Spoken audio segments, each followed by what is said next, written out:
Hello students, a very lovely good morning to one and all. Myself Sukhvinder Kaur from DIPS Tanda. Today I will teach you chapter number 9, The Turning Point. In this chapter we will learn that different children enjoy different things in a different way. So let's begin with the chapter.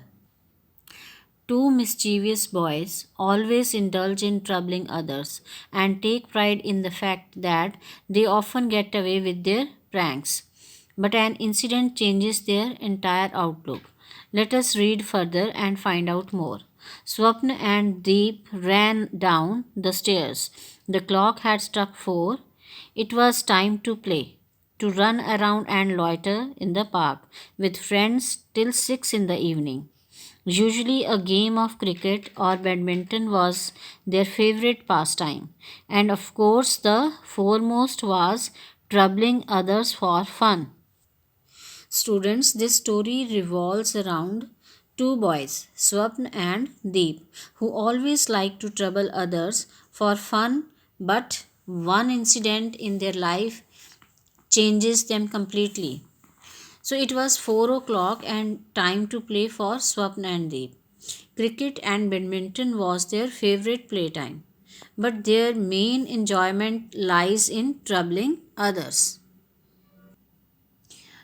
Second paragraph. The neighborhood was often abuzz with tales of their mischievous escapades.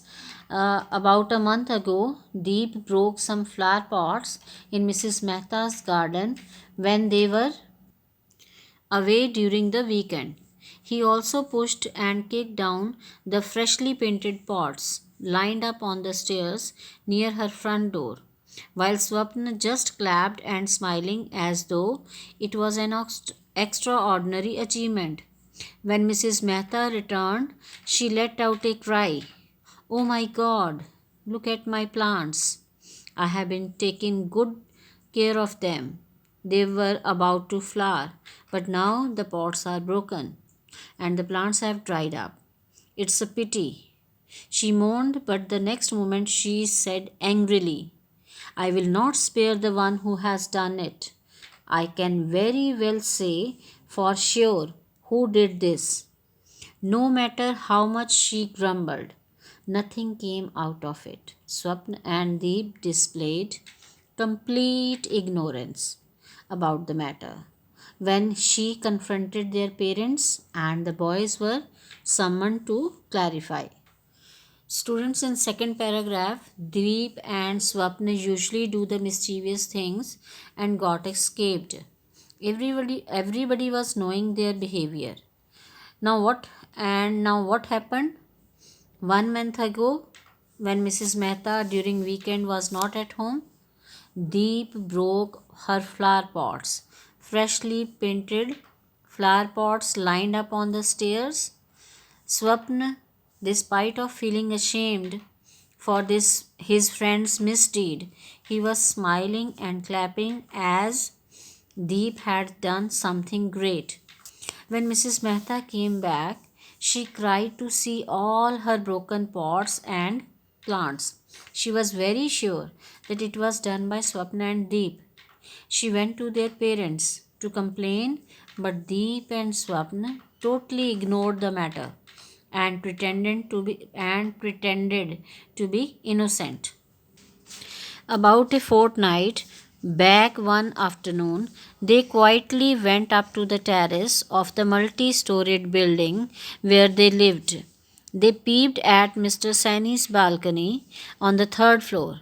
His dog Sherry was basking in the winter sun and seemed to be lost in deep sleep. Swapna quickly lit a string of firecrackers, aimed it right, and threw it into one corner of the balconies to frighten the dog, but not it hurt to hurt it. Sherry got up with a start at the deafening noise of the bursting crackers. It barked loud and ran about, frantically trying to free itself of the chain tied to the railing. Mr. Sani, who was watching the news on television while reclining on the sofa, jumped up and ran out. He desperately tried to set Sherry free and kept shouting to calm it down. In third paragraph, after 15 days, Swapna and Deep went up to the terrace of the building lived, where they were living. From there, they saw Mr. Sani's dog Sherry in the balcony of the third floor, enjoying the sun bath, and was in deep sleep. Swapna lit the firecrackers and threw it towards Sherry, just to frighten. Sherry started barking and running about in fear and pain, and trying to free itself from the chain. Mr. Sani, who was watching news on TV sitting on sofa, jumped and went towards Sherry to cool it down. So, students, the rest of the explanation we will do next time. Have a good day ahead. Thanks.